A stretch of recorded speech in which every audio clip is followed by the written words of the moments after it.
War imagery and rhetoric abound in the media discourse surrounding COVID-19.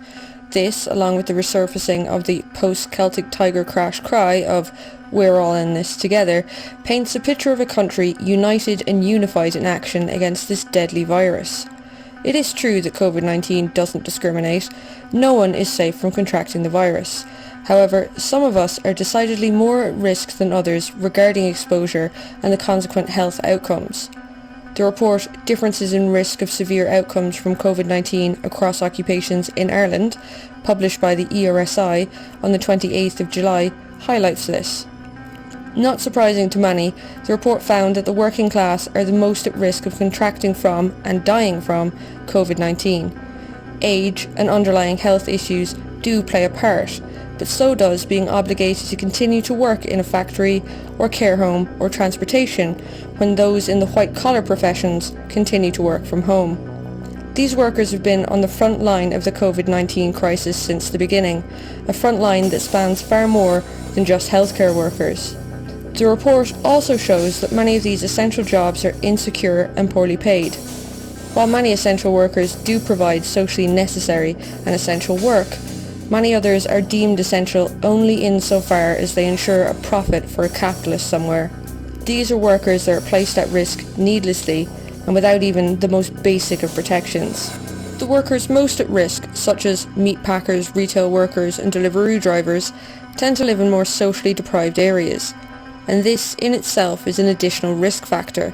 According to a study by Public Health England earlier this year, workers have had a 30% higher COVID mortality rate in the most deprived areas when compared with cases in the least deprived.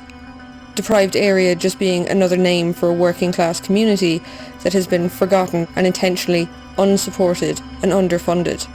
Though never explicitly stated, it is clear that it's a person's class that places them at risk. With the specific health risk of COVID-19, the danger is greater for essential workers. But higher health risks and poorer outcomes are the depressing norm for workers in a capitalist country. For those unemployed or working in the black or grey markets, doubly so.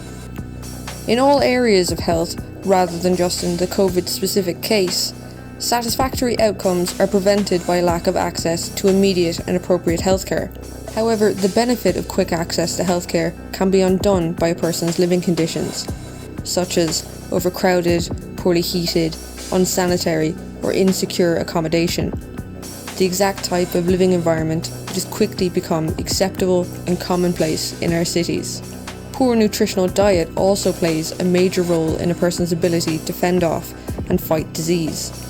This is another growing problem for our working class communities, with deprived areas overlapping and becoming growing urban food deserts, where access to fresh and non-processed foods is difficult and expensive. At present, low-income families in Ireland are spending up to a third of their income on basic food items, with 10% at risk of food poverty.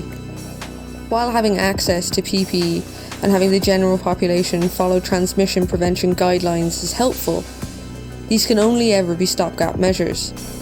To prevent future health crises, and to survive this one, we need to do more than just applaud our essential workers. These workers deserve a fair and equitable wage, a single-tier health service, and a public housing programme that will ease overcrowding and provide adequate, clean and safe living environments. Workers deserve more than returning to a normal where it's normal to expect further exploitation for the benefit of the few.